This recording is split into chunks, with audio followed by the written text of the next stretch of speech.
ہمیشہ D G I S پاک کا مطلب یہی ہوتا ہے وہ اسپوکس پرسن ہوتا ہے اپنی پاک فوج کا، لیکن جب ایک ڈیسیجن ہو جاتا ہے تو اس کے اوپر کوئی دوسری نو اوپینین، کوئی اس پہ سیکنڈ اوپینین نہیں ہوتا۔ ویا کل والا وہی تھا شہزاد اکبر صاحب کا جیسے انڈیا کا تھا، قانون اپنا راستہ بنائے گا، اسلام آباد میں کسی کو حملہ نہیں کرنے دیا جائے گا۔ اب اس خطے کا چودھری جو ہے وہ پاکستان ہے، انڈیا نہیں ہے، کیا بات ہے، ہم فیصلے کریں گے۔ فیلڈ مارشل سید عاصم منوی کا بڑا کریڈٹ ہے کہ انہوں نے مل کے جو ہے فیصلے کیے۔ بولوں میں پاک رب کے ببرکت نام سے جس کے ہاتھ میں میری جان ہے، جو میری سوچ سے بڑھ کر مجھ پر مہربان ہے۔ دوستو، آج ہمارے ساتھ سینئر تجزیہ نگار اور بیورو چیف 92 نیوز طارق عزیز صاحب موجود ہیں۔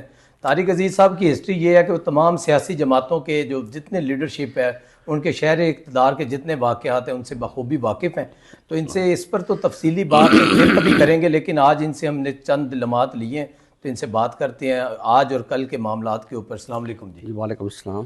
طارق صاحب، کل پہلے تو آپ کو میں نے مبارکباد دی، بڑا اچھا کیا آپ کا، ماشاءاللہ بڑے کم وقت میں اپنا یوٹیوب چلایا اور بڑی کامیابی کے ساتھ ہے۔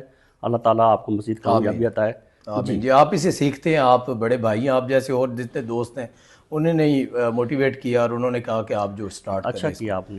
تو طارق صاحب، کل کور کمانڈر کانفرنس ہوئی ہے، تو کور کمانڈر کانفرنس میں انہوں نے جو کلیئر کٹ یہ کہا ہے کہ جو عوام اور فوج کے درمیان جو تفرقہ پایا جا رہا ہے اس کو کسی صورت قابل قبول نہیں کیا جائے گا، اور دوسرا انہوں نے یہ کہا ہے کہ جو سیاسی شر پسند عناصر ہیں ان کو سخت سے سخت جواب دیا جائے گا۔ مطلب جو سیاسی شر پسند عناصر جو گزشتہ دنوں یہ کہہ رہے تھے کہ جو D G I S P R کی پریس کانفرنس تھی تو ان میں جو کچھ سیاسی لوگ تھے کے پی کے سے یا دیگر جماعتوں سے، تو انہوں نے یہ کہا کہ یہ جو D G I S P R نے زبان استعمال کی ہے یہ ایک فرد واحد کی زبان ہے، یہ فوج کی زبان نہیں ہے۔ تو کل انہوں نے اس کے اوپر واضح اپنی حکمت عملی اور اپنا بیانیہ جو ہے وہ جاری کر دی ہے۔ اب کیا پی ٹی آئی پھر بھی نہیں سمجھے گی یا سمجھ پائے گی؟ تو اس کے اوپر آپ کیا کہیں گے؟ یہ ایک بڑی سادہ سی بات ہے، لوگوں کو اس بات کی سمجھ نہیں آتی۔ پاکستان بننے سے لے کے آج تک فوج کا ایک انسٹیٹیوشن، واحد انسٹیٹیوشن ہے جس کا ایک ڈسپلن بھی ہے، وہاں پہ جو ہے ایک جو وہ قانون ہے ان کے قواعد و ضوابط ہوتے ہیں، جو طریقہ کار ہے فوج اس کو فالو کرتی ہے۔ وہاں ایسی بات کوئی سوچ بھی نہیں سکتا جی فرد واحد کی زبان ہے۔ تو کیا خیال ہے جو D G I S P R جس کو تعینات کیا جاتا ہے ہوتے ہیں تو وہ کوئی پاک فوج کے جو وہ ترجمان ہوتے ہیں، پوری فوج کو وہ جو ریپرزینٹ کر ہوتے ہیں۔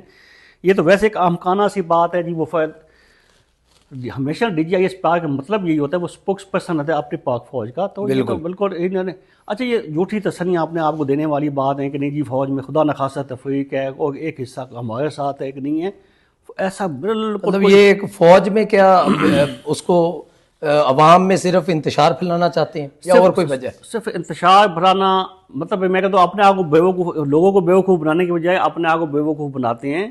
ایسا ہو نہیں سکتا۔ صرف یہ ہے کہ قوم کو یہ پیغام دیں یا خیر یہ کہ یا فوج کو خراب کرنے کی کوشش یا ایک میسیج دینا کہ ان کے اندر خدا نخواستہ کوئی تفریق ہے، ایسا کچھ ہوتا نہیں ہے۔ فوج کا ایک فیصلہ ہوتا ہے، کور کمانڈر کانفرنس جیسا آپ نے بتایا کل ہوئی، اس میں بحث لازمی بات ہوتی ہے، ڈیبیٹ ہوتی ہے، اختلاف بھی ہوتا ہے، لیکن جب ایک ڈیسیجن ہو جاتا ہے تو اس کے اوپر کوئی دوسری نو اوپینین اور کوئی اس پہ سیکنڈ اوپینین نہیں ہوتا، تو اس کے پاک فوج پیچھے کھڑی ہوتی ہے۔ بالکل صحیح ہے۔ کل جو ہے وہ طارق عزیز صاحب ادھر شہزاد اکبر کے اوپر برطانیہ میں حملہ ہوا ہے، تو جو پوری پی ٹی آئی ہے جو لندن میں بیٹھے جو پی ٹی آئی کے لفافہ صحافی ہیں، معذرت کے ساتھ کیونکہ آپ ایک خود سینئر جرنلسٹ ہیں، تو جو ان کی پے رول پہ کام کرتے ہیں، تو انہوں نے یہ الزام لگایا کہ اس کو D G I S P R کے ساتھ لنک کر دی ہے، تو یہ کیا مناسب رویہ ہے؟ دوسرے ایک اس کے اندر ایک اور بات ہے کہ دوسری طرف یہ کہا جا رہا ہے کہ شہزاد اکبر صاحب کے پاس کیونکہ پاسپورٹ نہیں ہے لندن کا برٹش، تو وہ اسائلم کرنے کے لیے انہوں نے یہ ایک ہتھ کنڈا اپنایا ہے اور وہ خود سے یہ کروا رہے ہیں۔ تو یہ دونوں جو باتیں ہیں ان کے اوپر آپ کیا کہیں گے؟ دیکھیں یہ تو ایسا ہی انہوں نے کیا ہے جیسے پہلگام کا واقعہ ہوا تھا، ان کا رویہ کل والا وہی تھا شہزاد اکبر صاحب کا جیسے انڈیا کا تھا۔ پہلگام واقعہ ہوتے ہی انہوں نے پاکستان کے خلاف ایف آئی آر درج کرا دی، نہ انہوں نے کوئی ثبوت مانگا، نہ کوئی ایویڈنس دیکھا، نہ ٹائم دیکھا، نہ آؤ نہ تاؤ، تو انہوں نے فٹافٹ پاکستان نے کر دیے۔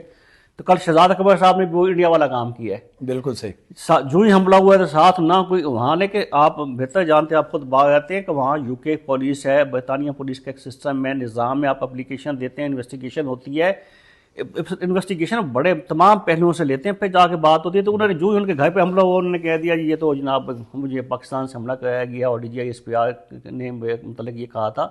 تو یہ بیوقوفانہ بات ہے۔ اصل وہ بھاگا ہوا ہے شہزادہ کرپٹ ہے، چور آدمی ہے، یہاں سے اس نے پیسے بہت کمائے ہیں۔ عمران خان صاحب کے جو ہے وہ ان کے دور میں جناب وہ احتساب کر رہے تھے، اسلام آباد کی ساری زمینیں سب سے ان کے بھائی تھے، آئی تھنک ان کا نام تھا سہیل اکبر شاید، تو تمام پراپرٹی کا بزنس کا کام کرتے تھے ویسے۔ تو اب اس کو جو ہے اپنی وہ کیا کہتے ہیں اس کو ناکامیاں، اپنی آپ کو مظلوم بنانے کے لیے، میڈیا کی توجہ حاصل کرنے کے لیے یا اپنی پارٹی کی توجہ حاصل کرنے کے لیے کہ ایک بیانیہ بنا دیا جی میرے اوپر گھر پہ حملہ کر دیا، کون تھے کون نہیں تھے۔ بھائی اس کی انویسٹیگیشن ہوگی، اپلیکیشن آپ دیں گے، ایف آئی آر کٹے گی، ابتدائی رپورٹ آتی ہے، پھر اس کے اوپر ایک کمیٹی بنتی ہے جو کوئی انویسٹیگیشن شروع ہوتی ہے۔ تو ایک خام خواہ کا الزام پاک فوج کو وہی لندن میں تو آپ کو پتہ ہے ویسے بھی بڑا سینسٹیو اور بڑے سی سی ٹی وی اور ان کا بڑے نظام ہے کہ اس کے اوپر تو میرے خیال خدا نہ میں خاصا وہاں تو کسی کے ساتھ زیادتی ہوتی نہیں ہے، انویسٹیگیشن ہوتی ہے، ٹائم لگتا ہے۔ آپ کو بتائیں کیونکہ وہ ڈاکٹر عمران فاروق کا مرڈر ہوا تھا تو بڑی لمبی تحقیقات ہوئی تھی، لیکن ملزم پکڑے گئے تھے، وہاں سب چیزیں ہوتی ہیں۔ تو یہ وہی کڑی ہے کہ ہر چیز الزام پاک فوج پہ لگا دیں، جو بھی ہو پاک فوج پہ لگا دیں۔ کبھی کہیں جی فائدہ وید کی زبان ہے، شاید ان میں خدا نہ خاصا اتفاق نہیں ہے، کبھی کہنا جی انہوں نے یہ حملہ کرا دیا ہے۔ بالکل تو اس قسم کی باتیں ہیں، ان سے فائدہ کوئی نہیں ہوگا، الٹا نقصان ہوگا ان کو۔ کے پی کے میں جو سہیل افریدی صاحب ہیں، سہیل افریدی صاحب آپ کو پتہ ہے کہ 10-15 دن پہلے انہوں نے اسٹریٹ موومنٹ کا اعلان کیا تھا، تو وہ پہلے لاہور جانا چاہ رہے تھے۔ انہوں نے لاہور والی جو قیادت تھی انہوں نے ان کو کہا کہ جی ابھی ہماری تیاری نہیں ہے، آپ نہ آئیں۔ تو اس کے پیچھے کیا وجوہات تھیں وہ الگ بات ہے۔ اب وہ کل پھر لاہور جانا چاہ رہے ہیں، تو کیا وہ لاہور جائیں گے، اسٹریٹ موومنٹ شروع کریں گے، تو اس کے بعد کیا آپ یہ کہہ سکتے ہیں کہ وہ وفاق پر دعویٰ نہیں بولیں گے؟ اور اگر وفاق پر دعویٰ بولیں گے تو وفاق کیا رد عمل دے گی؟ اسلام آباد میں دھاوا بولیں گے؟ کبھی اسلام آباد میں کوئی دھاوا نہیں بولے گا۔ مطلب اب یہ کلچر ختم ہو گیا، کلچر ختم ہو گیا، ان کو سمجھ آ گئی، جو وہاں پہ آئیں گے تو ان کے ساتھ جو ہے ان کے ساتھ وہ جڑے شباش صاحب کہندے سی کہ ڈانگ صاحب نو پھرے گی، وہ ڈانگ پھرے گی۔ قانون اپنا راستہ بنائے گا۔ اسلام آباد میں کسی کو حملہ نہیں کرنے دیا جائے گا، یہ ہو نہیں سکتا فیڈرل کیپٹل پہ آ کے آپ دھاوا بولیں اور وہاں بیٹھ جائیں۔ اب وہ جو ایک 14 میں 2000 میں جو دھرنا دے دیا تھا قوم نے، ہم نے بھگتا، اس کی وجہ سے پاکستان 10 سال پیچھے چلا گیا۔ بالکل کوئی شک نہیں۔ اب کوئی نہ اتنی اسٹیٹ کمزور ہے، نہ کہ پاک فوج ہے، سیکورٹی ایجنسیز بھی ہیں، اپنا قانون نافذ کرنے والے ادارے بھی ہیں، پولیس ہے، ایڈمنسٹریشن ہے، حکومت ہے، اور محسن نقوی جیسا جو ہے مضبوط وزیر داخلہ بیٹھے ہیں۔ ایسا کچھ سوچے نہ کہ اسلام آباد میں آگے دعویٰ بولیں گے۔ یہ جو ابھی 2025 کا سال ختم ہونے والا ہے، 2026 کی طرف ہم جا رہے ہیں، کچھ دن باقی ہیں۔ 2024 اور 25 میں آپ نے کیا فرق دیکھا کہ 2024 میں ظاہری بات ہے کہ 25 میں تو فیلڈ مارشل بھی یہ بنے، اور اس کے بعد بہت سارے غیر ملکی دورے بھی ہوئے اور بہت زیادہ کامیابیاں سمیٹیں، جیسے بنال مرسوس، اور کس طرح کی کامیابیاں ہوئی ہیں 2024 کی نسبت 25 میں؟ یہ آپ نے بڑے میرے دل کی بات کی ہے، میں خود سوچ رہا تھا کہ 2025 کے اوپر جو ہے ہم سب کو بحیثیت قوم، بحیثیت مسلمان اللہ تعالیٰ کا شکر ادا کرنا چاہیے کہ 25 میں پاکستان کو ہم نے جو ایک جنگ پہلے جیتی تھی، 65 کی جنگ ہم نے جیتی تھی اور ایک بہت بڑی فتح تھی۔ اس کے بعد جو یہ جو ابھی ہم نے فتح حاصل کی ہے مئی 2025 میں، یہ پاکستان کو اس نے مضبوط کر دیا ہے، پاکستان پہلے سے زیادہ مضبوط ہو گیا ہے، اور اس کے اوپر تمام قوم کو شکر ادا کرنا چاہیے، شکرانہ نفل ادا کرنے چاہیے۔ ایک جو میسج تھا اس خطے میں، شاید یہ پوری دنیا میں تھا کہ خدا نہ خاصہ پاکستان کمزور ہے، انڈیا زیادہ مضبوط ہے، انڈیا 10 گنا بڑی اکانومی ہے، وہ شائننگ انڈیا ہے، وہاں آئی ٹی ہے، وہاں فلاں ہے اور شاید ہمارے پاس کچھ نہیں ہے۔ تو یہ سال میں 24 اور 25 میں، اور اگلے سال اللہ کا کیا اس سے زیادہ اچھا ہو، لیکن وہ جو ہم نے جنگ جیتی، فیلڈ مارشل سید عاصم منری جو آرمی چیف ہے، ان کا کریڈٹ ہے، پاک فوج کا اتحاد دیکھا، ان کی ٹیکنالوجی دیکھی، اور ہم نے 5 گھنٹے میں آپ سے 10 گنا بڑی طاقت کو جو ہے انہوں نے شکست دے کے پوری دنیا کو بتا دی کہ پاکستان جو ہے وہ بنانا اسٹیٹ نہیں ہے جس نے آپ سمجھتے تھے۔ بالکل۔ اور ان کی جو دنیا کا چودھری جو ٹرمپ ہے اس نے بھی ایڈمٹ کر لیا، باقی اس کے بعد تو الحمدللہ تو ہمیں جن کی جو ایسے دوست ممالک بھی تھے جو ہم نام لیتے، دوست بھی تھے، تعلق بھی تھا، لیکن ان کی ٹون اور ہوتی تھی، جیسے وہ سکوئر تھے تو ہم خدا نہ خاصا ان کے مذاق اڑاتے تھے۔ اس کے بعد سب کے دماغ بھی ٹھیک ہوئے ہیں، ان کی زبان بھی ٹھیک ہوئی ہے الحمدللہ۔ پوری دنیا میں ہم پہلے ہم ٹائم مانگتے تھے، اب وہ مانگتے ہیں کہ ہماری طرف اب دنیا میں بھی چلا گیا، خطے میں بھی بتایا کہ اب جو ہے ہم اس خطے کے جو ہے، میں بلکہ یہ آپ نے اچھا مجھے ایک جملہ یاد کرا دیا، اب اس خطے کا چودھری جو ہے وہ پاکستان ہے، انڈیا نہیں ہے۔ کیا بات ہے، ہم فیصلے کریں گے۔ یہاں ایران کا مسئلہ، افغانستان کا مسئلہ ہو، اسرائیل کا مسئلہ ہو، ہم پاکستان کے بغیر کوئی مسئلہ نہ حل ہوگا، اور پاکستان کے بغیر جو ہے کوئی جنگ رک بھی نہیں سکتی، شروع بھی نہیں ہو سکتی۔ ہمارا کلیدی کردار ہے. ہم اس خطے کے چودھری اب الحمدللہ پاکستان ہے جو ایٹمی قوت ہے, اور پاکستان کی بنیاد کیا ہے؟ لا الہ الا اللہ محمد رسول اللہ. یہ بالکل. تو یہ تمام جتنی کامیابیاں تھیں, اس کی وجہ کے پیچھے یہ سب سے بڑی وجہ تو نہیں ہے کہ حکومت اور اسٹیبلشمنٹ ایک پیج پر تھے؟ جی بالکل یہی وجہ ہے. ایک تو بحیثیت مسلمان میں کہہ سکتا ہوں اللہ کا کرم فضل ہمیشہ ہوتا ہے, لیکن انسان کی اپنی حکمت عملی بھی ہوتی ہے, کوئی کوشش ہوتی ہے, کوئی اسٹریٹجی ہوتی ہے, کوئی پالیسیز ہوتی ہیں. بالکل. تو یہ پہلی دفعہ پاکستان میں یہ بھی دیکھنے میں آیا جس طرح ایک سول اور ملٹری جو ہے لیڈرشپ, ان کی جو ہے انڈرسٹینڈنگ ہے, ان کی ایک پیج کے اوپر ہیں, ایک دوسرے کے ساتھ جو ہر معاملے میں تمام معاملات میں ایک دوسرے کو لے کے چلتے ہیں. تو اس کی وجہ یہی تھی کہ قوم متحد تھی. بالکل صحیح. اچھا, اس دوران قوم کو تقسیم کرنے کی بھی کوشش کی گئی, اور صرف ایک پارٹی کی وجہ سے, ایک پارٹی کی طرف سے, پی ٹی آئی کی طرف سے, لیکن قوم تقسیم نہیں ہوئی. جنگ کے معاملے کے اوپر پورا پاکستان متحد تھا. چند پھر بھی ان کے میں سے کچھ لوگ جو جنگ کے دوران بھی پاکستان کے خلاف باتیں کرتے رہے تھے, لیکن ہماری کامیابی جو آپ نے کہا بالکل اسی میں ہے کہ لیڈرشپ جو ہے پاکستان مسلم لیگ نون کی لیڈرشپ ہے, پاکستان پیپلز پارٹی کا بھی سول اور عسکری قیادت ایک پیج پر. پاکستان پیپلز پارٹی کا بھی کریڈٹ ہے, مسلم لیگ نون کا بھی کریڈٹ ہے, اور فیلڈ مارشل سید عاصم منوی کا بڑا کریڈٹ ہے کہ انہوں نے مل کے جو ہے فیصلے کیے اور آگے بڑھے, اور اکانومی ہو. اور دیکھیں نا پاکستان تو ان کے بانی پی ٹی آئی جو بڑا دعویٰ کرتے ہیں اپنی کامیابیوں کا, تو عمران خان صاحب کے دور میں تو جناب پاکستان جو ہے تنہائی میں چلا گیا تھا. یو ایس اے ناراض, ترکی ناراض, چائنا ناراض, ملیشیا ناراض, بالکل ایسے یو اے ناراض, ہم تو بالکل تنہائی میں تھے. تو ہم واپس آ گئے ہیں, صرف واپس نہیں آئے, تنہائی ختم ہوئی ہے, تمام دوست ممالک کے ساتھ تعلقات اسپیڈ سے واپس آئے ہیں, وہ ایک مثالی تعلقات قائم کیے ہیں. پنجاب میں جس طرح وزیر اعلیٰ پنجاب مریم نواز شریف کام کر رہی ہے, باقی تمام صوبوں سے کیوں نہیں باقی تمام صوبے ان سے سبق سیکھتے؟ جس طرح پنجاب میں ترقی تیزی سے ہو رہی ہے, باقی صوبوں میں بھی میرے خیال میں اگر 25% کر دی جائے تو پاکستان جلدی سے ترقی کر سکے. اس کے اوپر آپ کیا کہیں گے؟ بالکل, یہ میں بڑا کلیئر ہوں, میں نے دیکھا ہے پنجاب میں خود دیہات کا رہنے والا ہوں, اپنے گاؤں میں دیکھا ہے جہاں صفائی کا کوئی تصور نہیں تھا وہاں صاف ستھرا پنجاب کے لوگ موجود ہیں, صفائی ہو رہی ہے, نالی گالی سولنگ سب صفائی بھی ہو رہی ہے. اس کے علاوہ میں کہتا ہوں اسپتال یا ایجوکیشن, میں کہتا ہوں کوئی ایسا شعبہ دیکھ لیں, ہسپتال ٹھیک ہوئے ہیں, ٹریفک کا نظام, انفراسٹرکچر, ٹریفک کا نظام ٹھیک ہوا ہے. پنجاب میں یہ ایک بڑا ملمیہ تھا, اور جس سے نوجوان نسل جو ہماری ہیلمٹ نہیں پہنتی تھی, اور خدا نہ خاصا ان کی موات واقع ہوتی تھیں, اور یقیناً ہوتی تھیں جب بہت زیادہ. تو میں نہیں سمجھتا کوئی ایسا فیلڈ ہو جہاں پہ سی ایم پنجاب نے اس کو سی سی ڈی سے جو کرائم کی جو ریشو وہ کم ہو گئی ہے, مطلب جو 1-5 کی کال ہوتی تھی وہ بہت زیادہ کم ہو گئی ہے جب سے سی سی ڈی بنی ہے. مطلب لوگوں میں ایک خوف پیدا ہو گیا کہ ہم اگر کچھ بھی غلطی کریں گے. میں اس کے اوپر بالکل میں کہوں گا, میرے پیپلز پارٹی کے بھی دوست ہیں, انہوں نے آپ کو بھی پتہ ہے, اور آپ نے اس کے اوپر ٹویٹ بھی کیا تھا, پاکستان پیپلز پارٹی کے بھی اہم رہنما جب بیٹھتے ہیں تو ان کی یقیناً یہی ہوتا ہے کہ یا سی سی ڈی والا جو کام ہوا ہے پنجاب کارکن یا کوئی سینئر رہنما ہیں, میں 2 منسٹر کی انہوں نے بات بھی کی, تعریف بھی کی, انہوں نے کہا انہوں نے بڑا کام کیا ہے. اب دیکھیں نا, اب اسحاق ڈار صاحب ماشاء اللہ اور ایج فیکٹر کے باوجود یہ بات انہوں نے مجھے بتائی کہ 3 دنوں میں نے کوئی 64 ممالک کے سربراہان مملکت یا چیف ایگزیکٹو یا ان کہاں جو سسٹم ہے, کہیں پریزیڈنٹ ہوتا ہے, کہیں پرائم منسٹر ہوتا ہے, کہیں ان سے انہوں نے بات کی ہے. آپ پھر دیکھیں ٹائم بھی مختلف ہوتا ہے, وہاں دن ہوتی ہے, یہاں رات ہوتے ہیں, تو وہ سوئے نہیں ہوں گے, وہ تو 2-3 گھنٹے مشکل سے نہیں. پاکستان میں دن ہے تو وہاں رات ہے, وہاں رات. دوسری طرف جو وفاقی وزیر اطلاعات ہیں عطا اللہ تارڑ صاحب, وہ تو آپ میڈیا سے ہیں, آپ کو پتہ ہے کہ وہ تو 72 گھنٹے سوئے نہیں تھے. تو ہم رات 3-4 بجے, بلکہ آپ ساتھ ہی موجود تھے, ہم دیکھتے تھے کہ وہ جاگ رہے ہیں اور ان کی ٹیم بھی جاگ رہی ہے, جس طرح سے تک انہوں نے محنت کی. وہی بات میں نے ایسی کوئی باتیں ہیں جو میں منہ پہ آ کے روک لیتا ہوں. عطا تارڑ صاحب کو تو مطلب انہوں نے فیلڈ مارشل صاحب نے میرے سامنے بڑا انہوں نے کہا کہ یہ تو ایسا مجاہد ہے, اس کو میں نے جب بھی ہم نے کال کیا, رابطہ کیا, رات کے 2 بجے تھے, اور جنگ کے دونوں پہلی بیل پہ موجود ہوتے ہیں. چوتھے 4 دنوں میں انہوں نے کہا جب بھی ان کو ہوتا ہے یہ 24 گھنٹے پہلی بیل پہ موجود ہوتے ہیں, اور جو ان کو کہا جاتا ہے, جو ٹاسک ہوتا ہے حکومت کی طرف سے ہوتا ہے, جو بھی اس جنگ کی اسٹریٹجی تو مل کے بنائی تھی نا, بالکل ایسے ہی, تو اس کے اوپر انہوں نے بالکل جو ہے ہنگامی بنیاد پہ کام کیا اور نتائج دیے.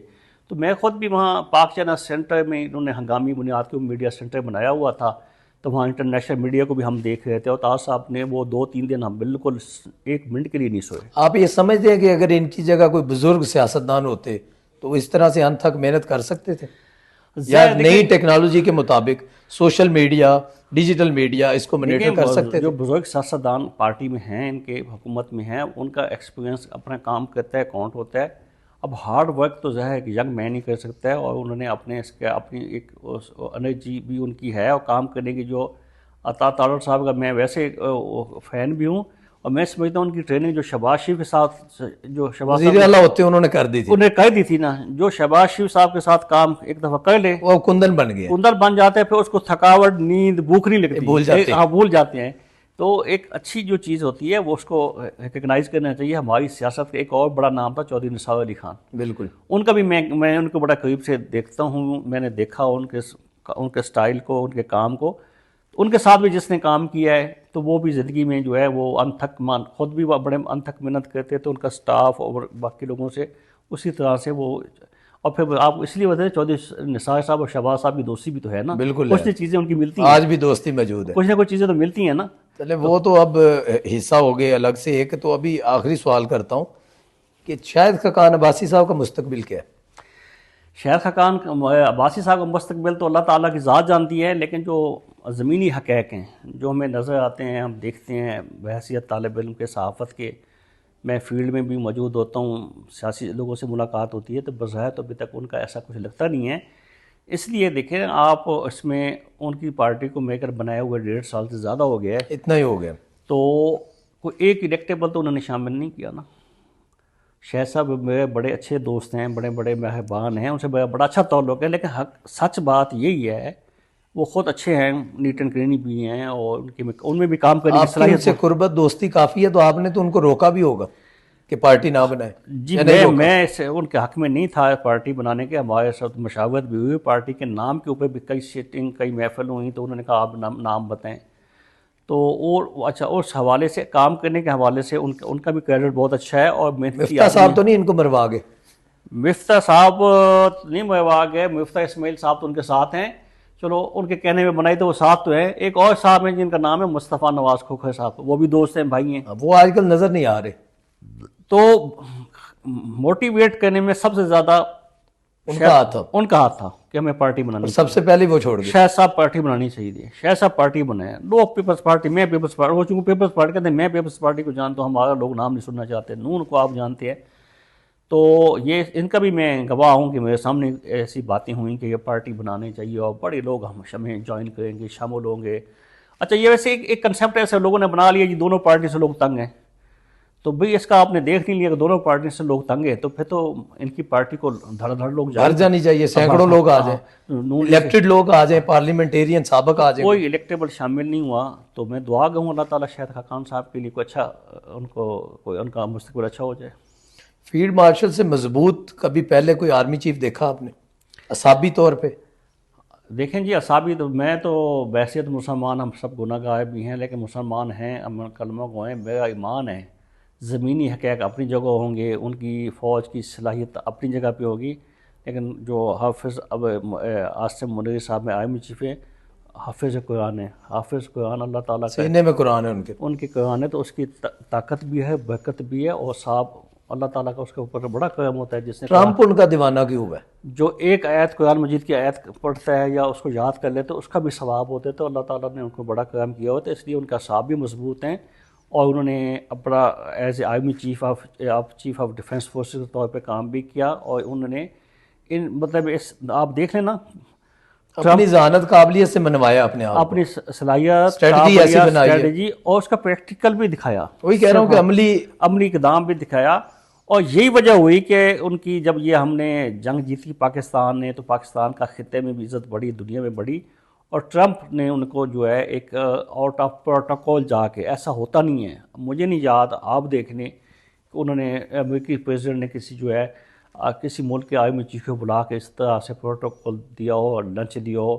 اور انہوں نے ابھی میں 2 دن پہلے بھی انہوں نے ایک بیان دیا کہ جو ہے وہ عظیم آدمی ہیں، اور پاکستان کے پرائم منسٹر شہباز شریف اور فیلڈ مارشل جو آرمی چیف ہیں، یہ جی بالکل عظیم شخصیات ہیں. ایک تقریب میں کہا انہوں نے. تو یہ بڑا اعزاز بھی ہے اس کا، اور کیا ہو سکتا ہے. تو اللہ تعالیٰ کا بڑا کرم ہے ان کے اوپر. تو انشاءاللہ یہ جو شہباز اور عاصم منیر صاحب کی جوڑی ہے پرائم منسٹر صاحب کی، یہ پاکستان کے لیے بڑی ویسے برکت ہے، اور اس کے بڑے اچھے اور نتائج آپ دیکھیں گے۔ آخری سوال طارق صاحب، عمران خان باہر آئے گا اور کیا ان کا کیس فوجی عدالت میں جائے گا یا نہیں جائے گا؟